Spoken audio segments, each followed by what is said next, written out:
केलं गेलं.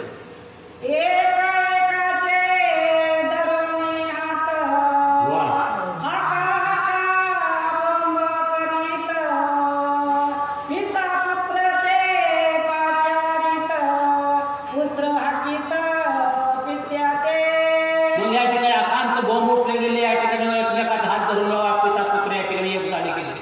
पिता पुत्र म्हणजे वायू आणि असणारे वायू देवता आणि मग ती बाप्पा असणारे अग्नी किंवा असणार हनुमंत बाप्पा असणारे होईल. हे सगळे एक झाले गेले. सगळं गाव बाहेर काढायला लागले गेले. वाचवा पळा धावा अशा प्रकारच्या या ठिकाणी सगळेजण या ठिकाणी बाहेर निघायला गेले.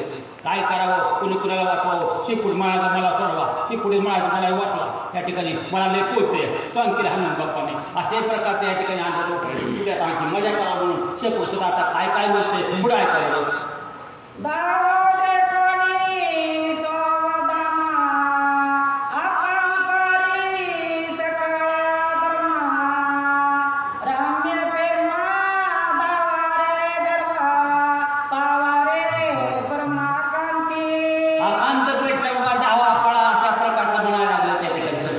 मग या ठिकाणी शेपुटी म्हणाला धावा पळा म्हणजे मला वाचवा बाबा, मला लय पोचते मला हनुमंत बाप्पा शेपूट. मग मला तर कोणतरी आसरा द्यावा, कुणाला मिठी मारावं, लय पोचते मला सुद्धा नाही नाही होते. अशा प्रकारचं शेपूट हनुमंत बाप्पा म्हणावं. कुणाला मिठी मारायचं, कुणाच्या पायात शिरायचं, मला बी लय आसरा या ठिकाणी त्रास होतो. या अशा प्रकारचं हनुमंत बाप्पाचं शेपूट वाचवा वाचवा करू लागलं महाराज.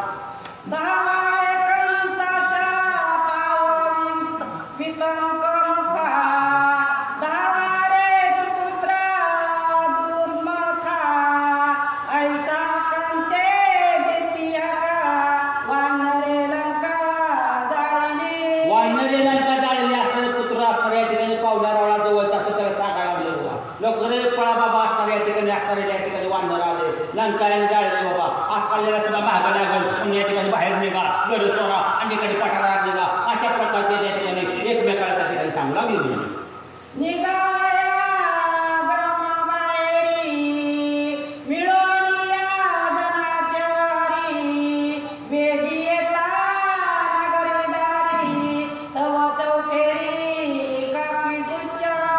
मग या ठिकाणी सगळा डोकं बाबा निघा बाहेर निघालेलं सगळं लोक. मग या ठिकाणी सगळं ओळखूच्या मग हनुमंत बाप्पाने काय केलं, शेपूट आपला आणलं त्यांच्यावर कडे येडा मारला गेला. काय केलं गेलं पुढं.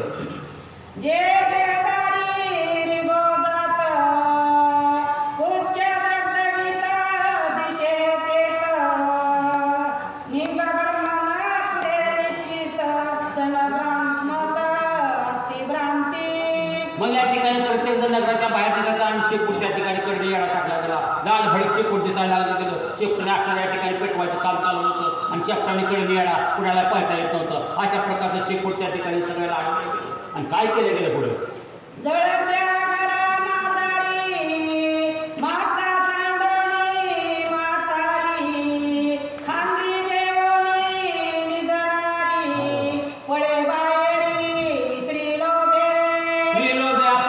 या ठिकाणी म्हातारे कोतारी कोणी असणारे न चालणारे आपल्यासारखे महाराज. अशा प्रकारे लग्नी फुले त्या ठिकाणी आपापली घेतली बाबा सगळी माणसं म्हणली वाचवा रे आता आले आपल्याकडे म्हणले बारी. मग या ठिकाणी सर्वजण आपापल्या असणारे बारले लेकरं म्हातारे माणसं त्या ठिकाणी बाहेर निघायला लागले घरातून. आणि तसं शेपूट दिसायला लागले लाल भडक डोळा.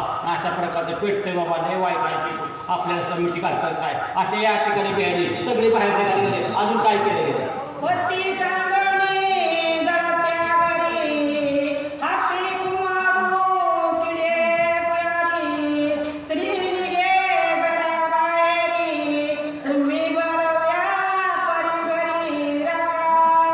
बोलव्यापुढे तुम्ही गणपती सोडून असताना जळते घरी म्हणजे असणाऱ्या या ठिकाणी काय त्यांचं प्रियांचं पती सुद्धा काय ठिकाणी सोडलं. त्यांना सुद्धा असणाऱ्या या ठिकाणी सोडून या ठिकाणी सगळे असणाऱ्या आपापल्या असणाऱ्या जीव वाचवला. कोण कोणाचा भाऊ, कोण कोणाचा बहीण, कोण कोणाचा नवरा आपला जीव वाचवते माणूस कुणाला वाचवते. आपल्या बारी आल्यावर आपण बाहेर निघायला बसतो. आणि तसं प्रकारचं सगळं जर आपण त्या ठिकाणी बघू लागले. कोणी म्हातारा माणसाला कोणी नवडं बसलेलं ते सुद्धा बघा नाही. असं बाहेर आपण निघला आपला जीव बचाव म्हणले बाकी तिचं कसं असताना अशा प्रकारच्या लंकेतून त्या नगरातून बाहेर पडू लागले गेले. अशी अवस्था माझ्या हनुमंत बाप्पाच्या आज्ञेने केली गेली सांगितलं.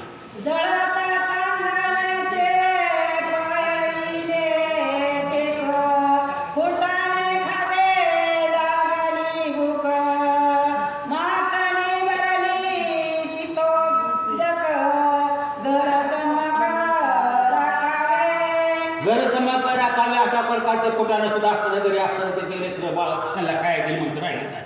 अशा प्रकारे सगळं जळलं गेलं. काय वस्तू या ठिकाणी खायला रिकामी राहिली काय, काय सुद्धा या ठिकाणी कुठलं राहिलं नाही. अशी अवस्था या ठिकाणी सगळं असणाऱ्या घराचे रात्रागोळे केले गेले. अशा प्रकारचे हनुमंताने या ठिकाणी दुर्दशा किंवा असणाऱ्या या ठिकाणी जळून खाक झालं गेलं. अशा प्रकारची अवस्था लंकाच्या नगरीमध्ये या ठिकाणी कुणाचंच काय राहिलं नाही. अशी अवस्था करून सोडली गेली म्हणजे